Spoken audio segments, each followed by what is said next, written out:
علماء اہل سنت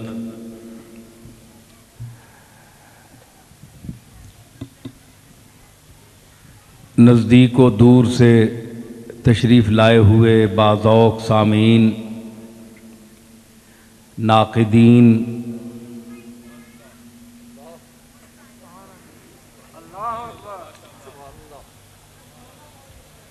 سب حضرات،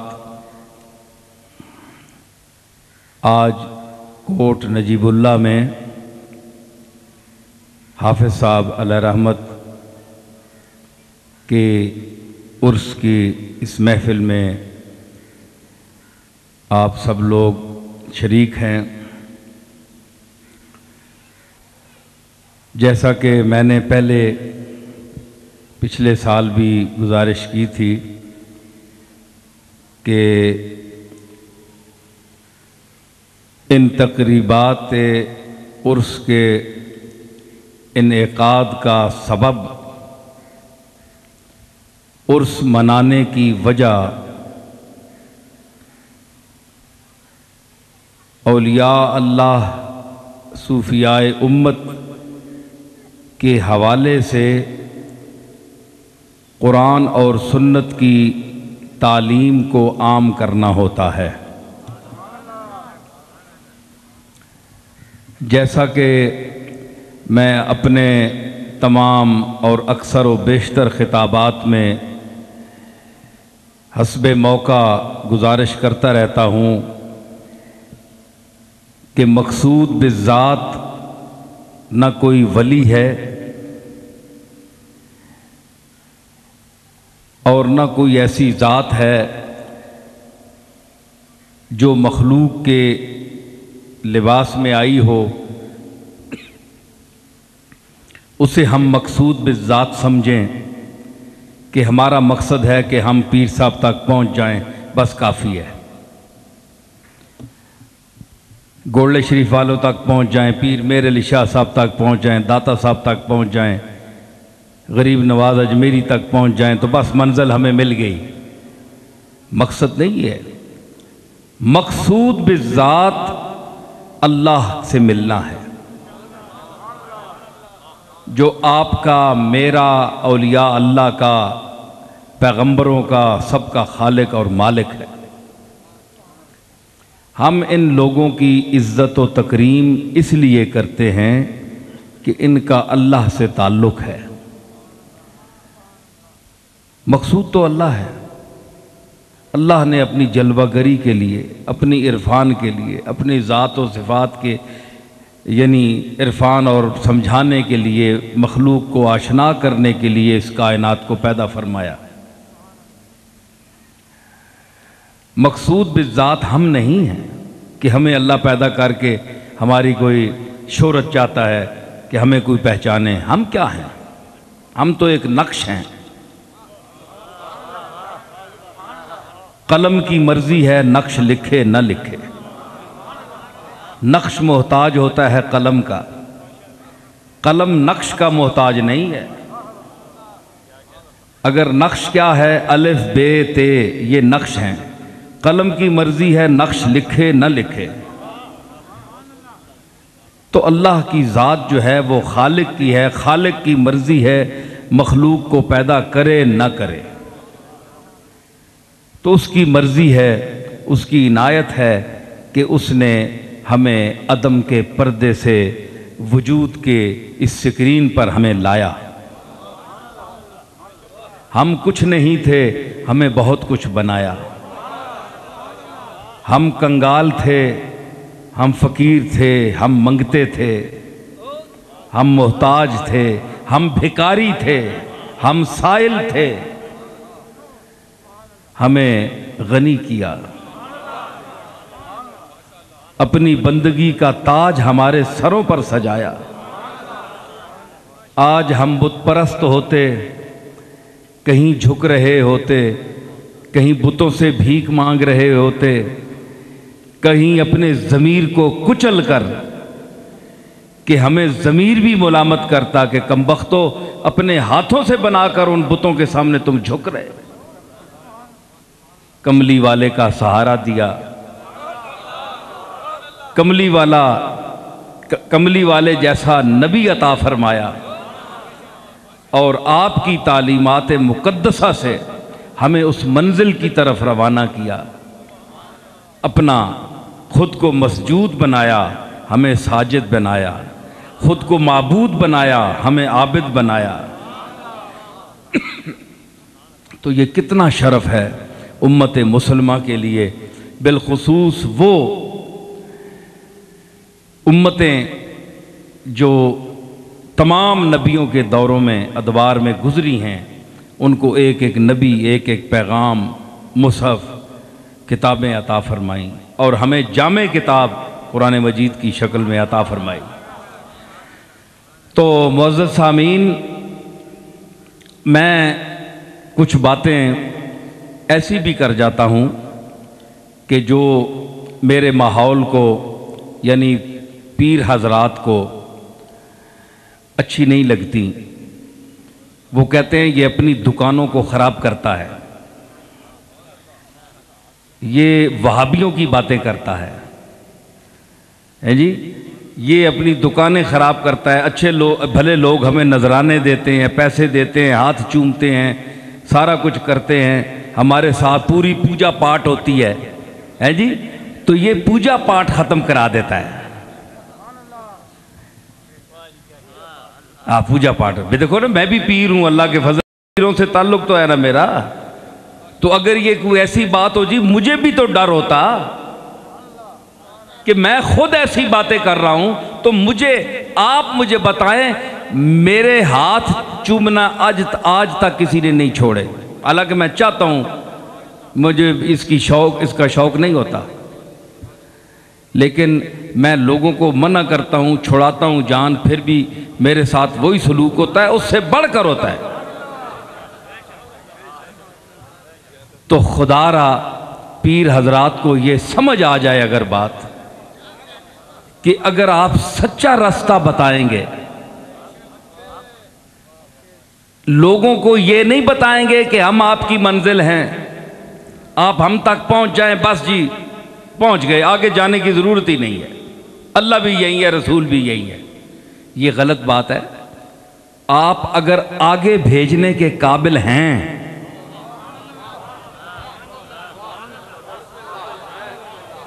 یہ ضروری نہیں ہے کہ جو پیر صاحب کے پاس آ جائے وہ آگے پہنچ گیا، نہیں، کوئی پیر ایسے بھی ہوتے ہیں جو خود بھی آگے نہیں گئے ہوتے، ان کو آگے کا پتہ ہی نہیں ہوتا، اور کچھ آج کے پیر حضرات ایسے ہیں جن کو اپنے پیچھے کا پتہ نہیں ہوتا۔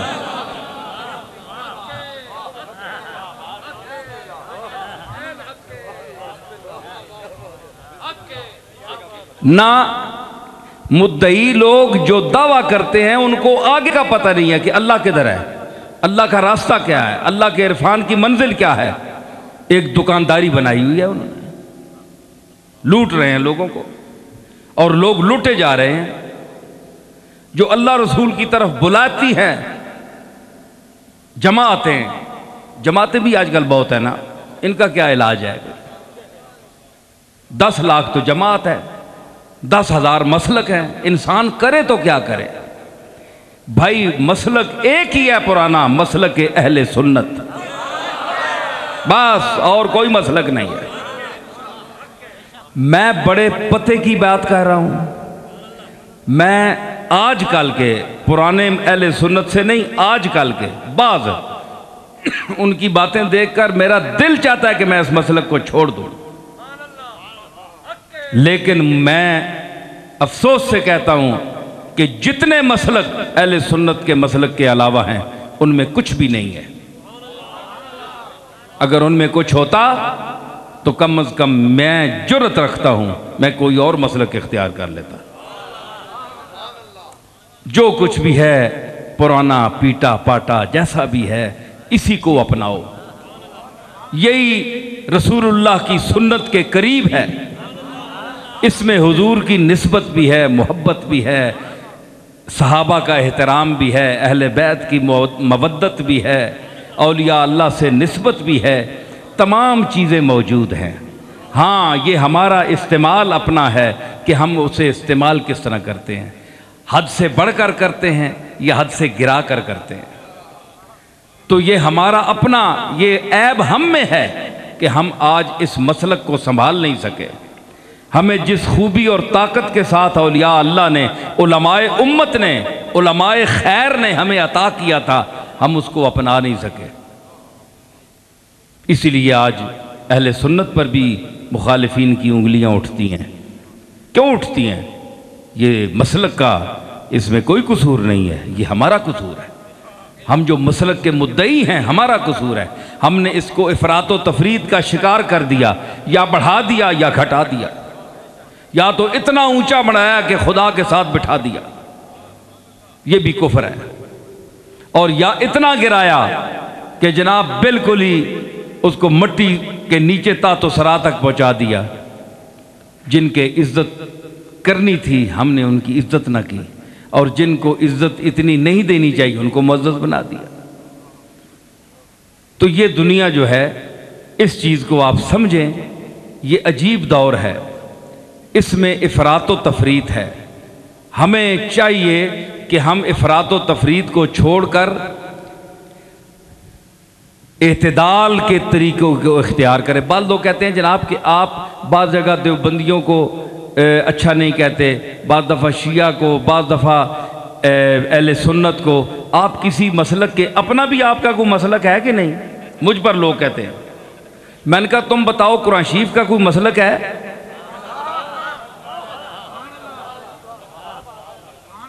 قرآن مجید کس چیز کی نمائندگی کرتا ہے؟ حق کی. حق جن کے ساتھ ہوگا قرآن ان کے ساتھ ہوگا. قد تبین الرشد من الغی، گمراہی بھی سامنے ہے، ہدایت بھی سامنے ہے، جو اختیار کرو. تو حق جن کے ساتھ ہے قرآن ان کے ساتھ ہے. جہاں حق کی عقیدہ حقہ کی رمق ہوگی، چاہے کوئی مسلک بھی ہو، ایمان اور اچھی بات جہاں ہوگی نصیر الدین اس کی تائید کرے گا. چاہے وہ شیعہ میں ہو، چاہے وہ شیعہ میں ہو، چاہے وہ دیوبندیوں میں ہو، چاہے جس میں بھی ہو. اہل سنت میں اگر گڑبڑ ہوگی تو میں اس کی تردید کروں گا.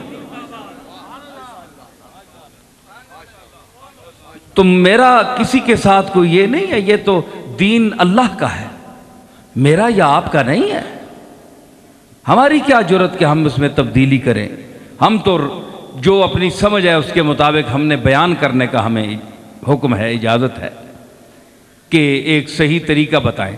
تو یہ جہاں افراط و تفریط ہوگی تو وہاں بیان کرنا پڑتا ہے میرا یہی طریقہ ہے کہ معیار میرا کیا ہے؟ قرآن. اس کے بعد حضور کی سنت. تو جو سنت کے مطابق ہوگی جو بات اس کو تسلیم کروں گا، جو قرآن و سنت کے مطابق نہ ہوگی اس کو ٹھکرا دیں گے، چاہے کوئی بھی ہو. وہ اہل سنت کی بات ہو، دیوبندیوں کی ہو، شیعہ کی ہو، جن کی بھی ہو. اس لیے ان فرقوں میں تقسیم نہ ہونا چاہیے، بلکہ اپنے معیار کو اوپر رکھ کے قرآن و سنت کے راستے پر چلنا یہ اختیار کرنا چاہیے اس دور کے مسلمانوں کو. تب اتحاد پیدا ہوگا. یہ نفرت جو پائی جاتی ہے یہ اسی وجہ سے ہے کہ امت کے علماء ٹھیکیدار بن گئے کہ ہم اس چیز کے ٹھیکیدار ہیں، ہم اس چیز ٹھیکیدار کوئی بھی نہیں ہے. قرآن و سنت موجود ہے، اس پر آپ عمل کریں. ان تمہیدی کلمات کے بعد میں عرض کروں گا کہ اللہ نے جو میں نے یہ آیات شریفہ تلاوت کرنے کا شرف حاصل کیا ہے، اس میں اللہ نے ارشاد فرمایا وَلَا تَدْعُ مَعَ اللَّهِ إِلَٰهًا آخر، اللہ کے ساتھ کسی کو الہ نہ سمجھ. تدو کا معنی عبادت بھی کیا گیا ہے اور پکارنے کا بھی معنی کیا گیا ہے. اب یہاں جو اہل سنت بیٹھے ہیں یا سنیں گے، اگر ایک پکارنے کی میں نفی کروں کہ اس کا معنی یہ ہے کہ اللہ کے بغیر کسی کو نہ پکارو، تو وہ پھڑک جائیں گے، کہہ رہے دیکھیں جی ہم یا رسول اللہ پکارتے ہیں، یہ پکارنے سے منع کر رہا ہے۔ آپ ذرا غور سے سنیں بات میری، ٹھیک ہے نا، قرآن مجید میں پڑھ رہا ہوں۔ دوسرا تدعو کا معنی ہے عبادت، کہ اللہ کے سوا کسی کی عبادت نہ کرو۔ اچھا آپ بتائیں، انصاف سے بتائیں کہ کوئی کسی پیر کی عبادت کرتا ہے آج بھی؟ سجدہ کرتا ہے؟ جو اللہ کے ساتھ مختص ہیں چیزیں، کوئی ایسا آدمی گیا گزرا بھی ہے، بہت بے وقوف کوئی ٹولہ ہوگا، چند آدمی ہوں گے جو کسی پیر صاحب کو سجدہ کر دیتے ہوں گے اور وہ منع بھی نہ کرتے ہوں گے۔ ہم تو تھپڑ رسید کرتے ہیں، کوئی زیادہ جھک جائے تو، سمجھ آئی نا؟ تو عبادت کوئی نہیں کرتا، اور خطاب کس کو ہے؟ اگر مشرکین کو ہے تو پھر اس کا مقصد یہ ہوا کہ وہ تو الہ کو مانتے ہی نہیں اس انداز سے جس طرح ہم مانتے ہیں۔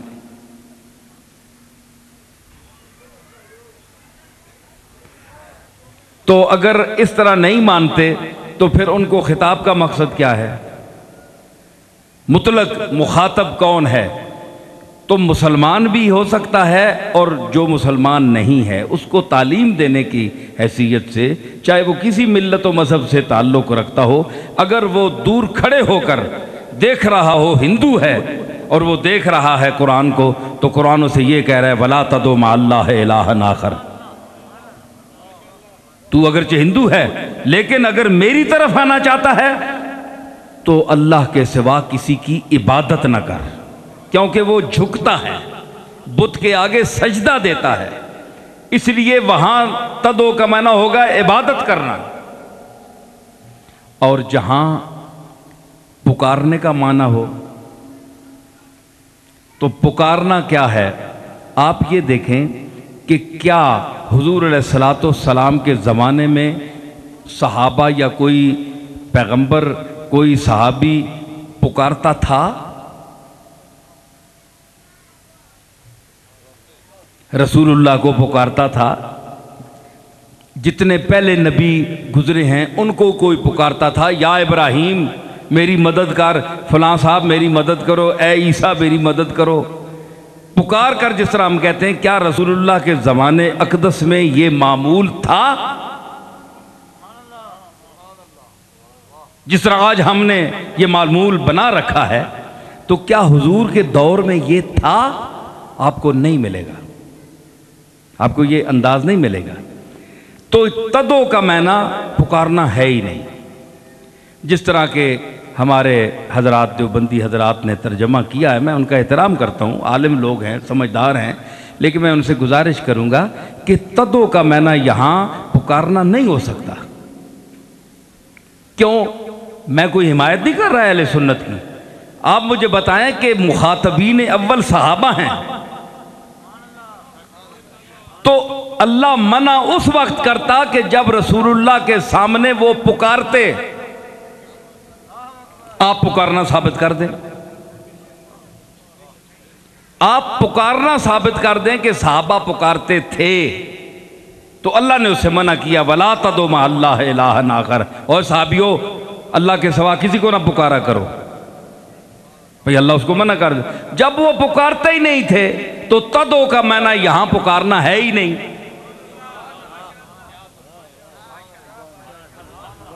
ایک چیز ہے ہی نہیں تو اس کو اللہ ویسے ہی منع فرما رہا ہے۔ فعل الحکیم لا یخلو عن الحکمہ۔ تو عبادت جو ہے وہ بھی نہیں کرتے تھے، اللہ کے سوا عبادت نہیں کرتے تھے۔ تو مقصد یہ ہے کہ پھر مخاطب کون ہوئے اور کہا کیا جا رہا ہے، تدعو کا معنی کیا ہے؟ عجیب مسئلہ ہے۔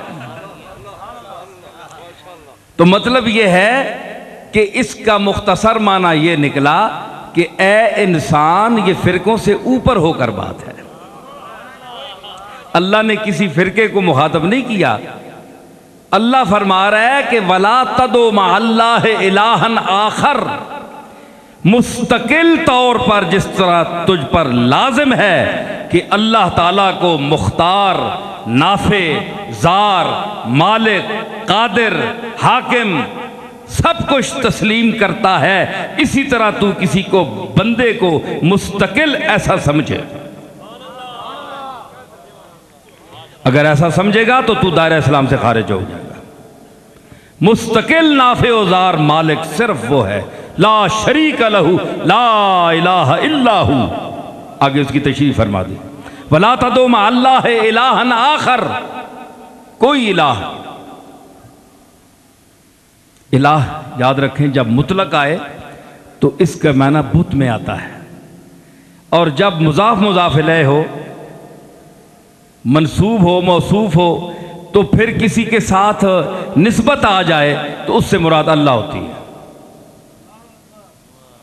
جیسے یا الہ العالمین، اے عالمین کے الہ، تو عالمین کے الہ بت نہیں ہو سکتے، تو اس الہ سے مراد اللہ ہوگا۔ تو جس طرح حافظ نے کہا کہ دائم بزیر سایہ لطف الہ باش، کہ تو میرے بادشاہ جو ہے طریقت کا، اس کے ساتھ تعلق رکھ تو دائم بزیر سایہ لطف الہ باش، اللہ کے لطف کے سائے کے نیچے ہمیشہ رہ۔ تو بت جو ہاتھ سے بنائے جاتے ہیں ان کے لطف کا سایہ نہیں ہوتا، یہ مہربانی نہیں کر سکتے، اللہ ہی لطیف خبیر ہے، وہی لطف کر سکتا ہے، اس لیے اس الہ سے مراد بھی اللہ ہے۔ تو جب مطلق الہ آئے، دیکھیں نا اس کی دلیل کیا ہے، لا الہ، میں نے جو دلیل دی کہ مطلق آئے صفت ساتھ نہ ہو، کون سا الہ؟ عالمین کا الہ، لوگوں کو پالنے والا الہ، مارنے والا الہ، رزق دینے والا الہ، کوئی صفت ساتھ نہ ہو، صرف الہ آئے تو اس سے مراد معبودان باطل ہوتے ہیں۔ جس طرح آپ کلمہ طیبہ میں آپ پڑھتے ہیں لا الہ، لا الہ، کوئی الہ نہیں ہے ہی نہیں بھائی،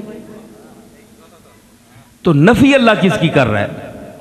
اپنے آپ کو تو ثابت کرنا چاہتا ہے، تو یہ نفی کس کی ہے بھائی؟ اپنے آپ کو تو ثابت بعد میں کرنا ہے، تو یہ نفی کس کی ہے؟ لا الہ، کوئی الہ نہیں۔ الہ اکیلا آیا نا یہاں، تو اس سے مراد ہے معبودان باطل، ان کی نفی کی کہ کوئی معبود باطل نہیں ہے، اس کا وجود کوئی نہیں ہے، اس کی کوئی حیثیت نہیں ہے، اس کو کوئی اختیار نہیں ہے، اس کے ہاتھ میں قطعاً کوئی اقتدار نہیں ہے، الا اللہ، صرف اللہ مستحق عبادت ہے، اور وہ الہ واحد ہے۔ جب الہ واحد کے ساتھ ہو گیا تو وہ اللہ ہو گیا، الہ واحد اللہ۔ الہ مطلق آیا تو معبود باطل، جس طرح کلمہ شریف میں ہے لا الہ، تو پہلے آپ نفی کریں گے تو پھر ثابت کریں گے، پہلے ایک چیز کی نفی کریں گے تو کسی چیز کو ثابت کریں گے۔ فلا اقسم بیوم القیامہ، فلا لا اقسم بیوم القیامہ، لا کیوں ہے؟ لا نہیں، یہ جو بات میں کر رہا ہوں، اقسم بیوم القیامہ، میں قسم کھاتا ہوں قیامت کے دن کی۔ لا اقسم، قسم نہیں اٹھاتا کا معنی نہیں ہے، لا، بات روک دو، اللہ فرما رہا ہے جو میں بات کر رہا ہوں رک گئی، اقسم بیوم القیامہ، قسم اٹھاتا ہوں میں۔ تو لا جتنا ایک سیلاب معبودان باطل پیچھے آ رہا ہے ابتدائے آفرینش سے، اللہ نے اس کو روک دیا لا کہہ کر، لا کچھ بھی نہیں ہو، تم رک جاؤ۔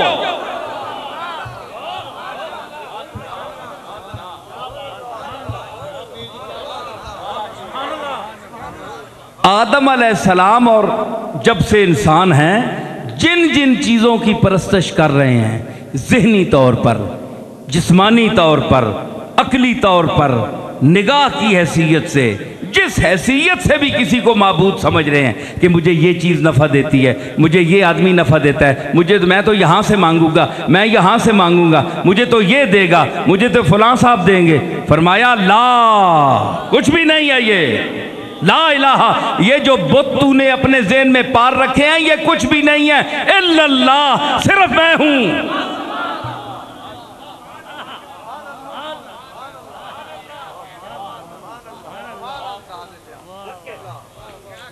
تو لا کے بعد الا اللہ کی منزل ہے۔ تو دیکھیں آج انکار کو بڑے عجیب انداز سے دیکھا جاتا ہے کہ فلاں تو جی منکر ہو گیا۔ ارے منکر بھی، انکار بھی اگر سلیقے سے ہو، اگر جستجوئے حق کے لیے انکار بھی ہو تو اس کا بھی ایک مقام ہے، اس کا بھی ایک مقام ہے۔ دیکھو نا، انکار کیا تھا فاروق اعظم نے، بہن سے کیا کہا، یہ کیا پڑھ رہی ہے تو، یہ کیا ہے؟ اس نے کہا میں پڑھ رہی ہوں، تم بھی پڑھو۔ دیکھو انکار کیا، سرکار کا انکار ساری عمر کیا، لیکن اندر جو فاروق اعظم کے ذہن میں، دل میں تڑپ تھی، حق کی جستجو تھی کہ ہائے وہ کون ذات ہے، یہ جو ظہور کس کا ہے، یہ محمد کس کا ایک پرچار کرنے آئے ہیں، یہ کس کی یہ گہما گہمی ہے، یہ عالم کی بزم جو سجی ہے یہ کس کی انجمن آرائی ہے۔ فاروق کے دل میں یہ تڑپ تھی، انکار تھا لیکن گستاخی پر محمول نہیں تھا، اس انکار میں طلب کی چنگاری تھی اور وہی سلگتی رہی، وہی سلگتی رہی، آخر وہ چنگاری ایک شعلہ بن کر نکلی، اور جب حاضر ہوئے تو سب کو پتہ ہے، آپ سنتے رہتے ہیں، تو مقصد ہے کہ لا کا مقام دیکھیے، انکار کا مقام دیکھیے کہ انکار کیا لیکن اس انکار پر قربان جس کے سامنے اقرار تھا۔ سمجھ لیجئے میری بات کہ اس انکار پر میں قربان جاؤں جس کا نتیجہ اقرار ہو، اور ڈریے آپ اپنے اقراروں سے جس کا خدشہ اور انجام انکار ہو۔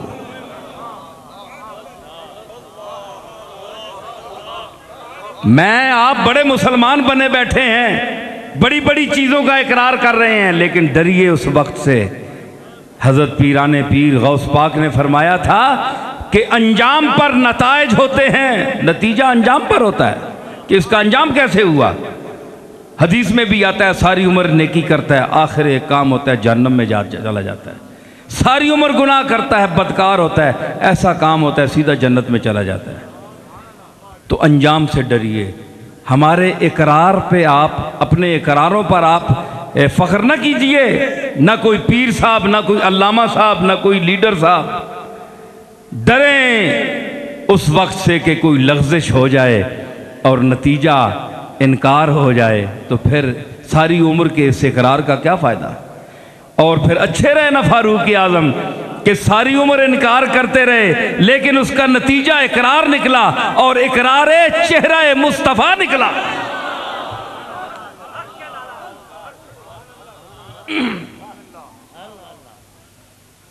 سمجھ آئی؟ لا موجودہ الا اللہ، کوئی فرمایا لا اقسمو، لا روک دیا، نہیں ٹھہر جاؤ بھائی، کوئی الہ نہیں ہے، میں ہوں الا اللہ، پھر لا الہ الا ہو، دیکھیں وہی لا الہ پھر آ گیا، کوئی الہ نہیں الا ہو، صرف وہ الہ برحق ہے۔ کل شیء ہالک الا وجہہ، یہ جو جتنی چیزیں تمہارے سامنے ہیں جن کو تم دیکھ رہے ہو یہ ہلاک ہونے والی ہیں، ختم ہونے والی ہیں، فنا ہونے، صرف اس کا چہرہ باقی ہے۔ وجہ سے مراد ذات اس کی ہے جی، تو وہی باقی ہے۔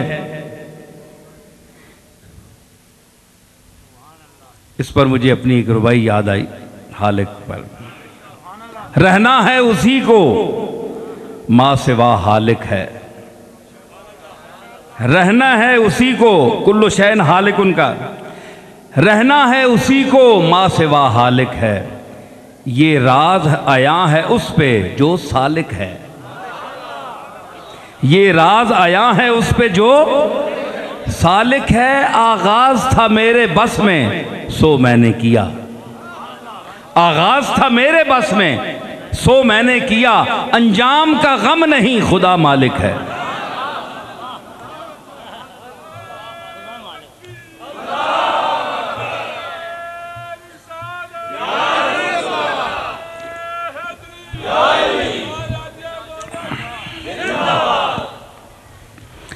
تو حالکن الا وجہ، ہلاک ہونے والی فنا ہے، فنا ہے، مٹنا ہے۔ اب مٹنے کی بھی کئی قسمیں ہیں بھائی، جو صوفیاء کے ساتھ ذوق اور محبت کی دنیا جس کے دل میں آباد ہے، وہ میری باتوں کو توجہ سے سنے گا اور اس کو سمجھے گا بھی، اس کے دل میں اتریں گی، اور جو نہیں سمجھ سکتے یا ویسے بیٹھے ہوئے ہیں تو وہ جو ذوق والے ہیں ان کو دیکھے اور ان کے ذوق سے محظوظ ہوں۔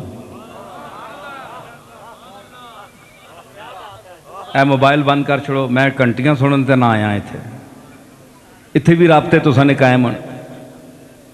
آج کل کعبے شریف وچ جانے جالی شریف نے اگے کھل کے کنٹیاں سننے